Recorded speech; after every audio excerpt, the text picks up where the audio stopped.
Netflix made a docuseries called Baby Reindeer about a stalker obsessed with a stand-up comedian, and that it was a true story. Not based on a true story, which would have given the series leadway in how events unfolded, but a true story. It's an extraordinary story, and it is obviously a true story of the horrific abuse that the writer and protagonist Richard Gadd suffered at the hands of a convicted stalker. The docu-series is a hit.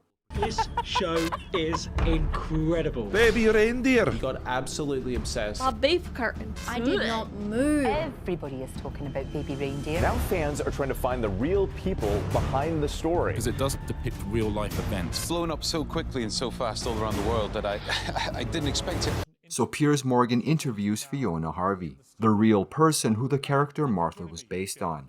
Fiona claims that Netflix and their original series Baby Reindeer lied to the audience when they claimed the docuseries was a true story, and that the events depicted just didn't happen. The question, I guess, which we'll come to, is how much of the way he depicts you is true. And your position is that it's just not factual. It's a work of fiction, it's a work of hyperbole, as I've always said. Did you go to jail? Did you have a No, trial? of course not. Of course not. Have you ever been to prison? No. Have you ever been charged with a Nowhere criminal near it. offence? No. Never? No. Nothing? Nothing. So that scene is completely invented? That's completely false. After the show aired, Piers invited a panel to debate the global reactions. One of his guests is Imarn Ayton, a liberal social commentator. Her and Piers clashed in the past, and would continue to do so in the present.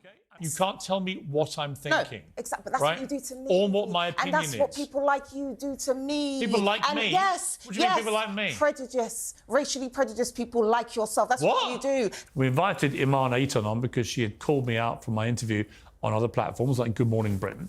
And I wanted to hear what she had to say to my face. So for you, in regards to a moral perspective, you were completely and utterly wrong, Piers. The reason why is because you decided to exploit a situation. From a capitalistic perspective, Piers, I believe you were excellent, fantastic. This is why it's annoying, because he does really well. He saw an opportunity, he utilised it, and he decided to lead the way and blew every single person out of the water.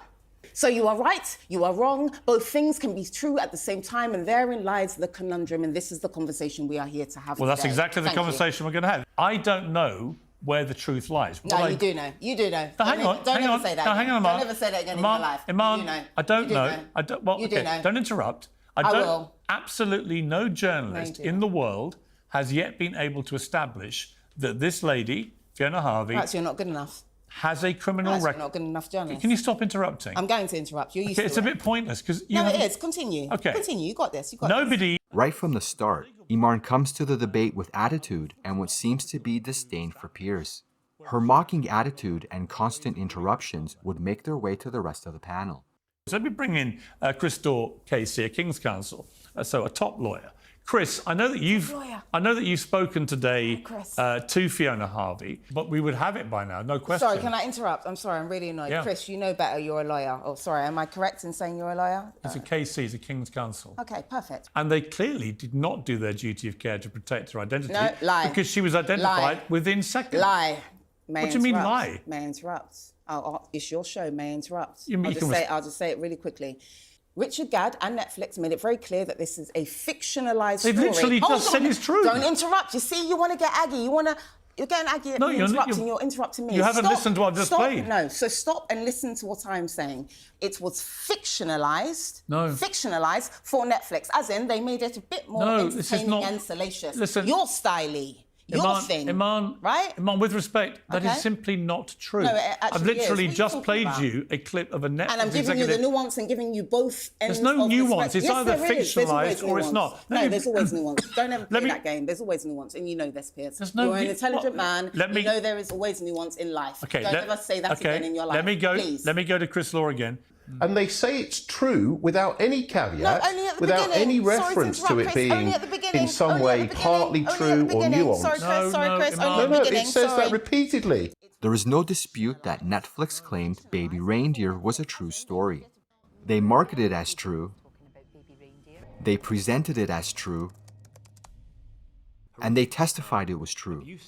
Despite the facts already presented, Imarn continues to mock the panel. She even goes as far as to call everyone extremists. And if she's done none of those things, this documentary should have never been made, or they should have clarified. One extreme that this to is the not next, sir, with all due respect, and I know I keep interrupting, but I'm gonna do it anyway. The caption at the beginning, a true story, but was fictionalized. So you want a true story. You want the full sentence. You want the full sentence. This true docu-series, story, but fictionalized. This I already told you it was docu-series is fictionalized. They did it in the pointless if it's not interviews, and yet true. you don't want to hear that and class it as untrue. That is a lie because you are an extremist. Would not have You are all gotten extremists. any I'm a exposure centrist. All right. if it I get wasn't down to true. the nuance. Let me. Richard Gad was trying to do with this All story. right, story. Imarn, it's not true that they said it was fictionalized. Lies. You can call it lies. It's actually a lie to say that they said it was fictionalized. No, you're actually being inaccurate, and you know this. No. And you know this. All right, it's a pointless argument because you clearly... Right, so then don't say that, because you know I'm going to argue with you, so don't say that. Let me bring in Andy. Start again. Imarn would then argue that Piers shouldn't have interviewed Fiona Harvey. I completely disagree. She chose to keep her Facebook public.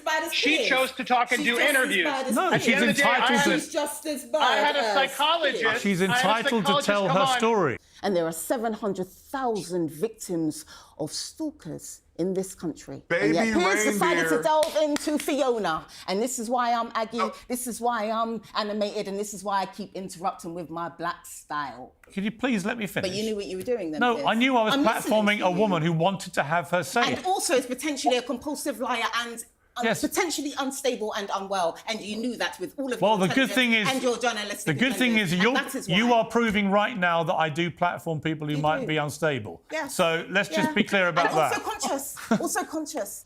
If it turns out, as a result of our inquiries into her criminal record background, that she has no criminal record, Netflix will have a legal case to No, answer. they said it was fictionalized. Chris, you do better. You're a lawyer. Do better. Chris actually knows. It's not good enough. It's not good enough to just say fictionalized. Imarn, show some respect to a King's Counsel, but when you please. come with lies, I'm going to correct you. Yeah, you're the one lying. It's unfortunate. I don't believe Imarn came in good faith to debate the topic. Her constant interruptions and mockery hijacked the show. So how does Piers feel about all this? Sorry, Imarn, but you blew it. You were unbelievably rude and aggressively rude to all the other panelists, and you ruined the debate, which was actually a very good debate. So no, I'm afraid that's it. You will not be back on this show. Is Piers right not to have her back on the show? Was Imarn disrespectful to Piers and the rest of the panel? Chris, you do better. You're a lawyer. Do better. Was she out of control? I know I keep interrupting, but I'm going to do it anyway. Or was it just my black style? I'm surprised that she wasn't in that movie, that docuseries, because she's absolutely out of control.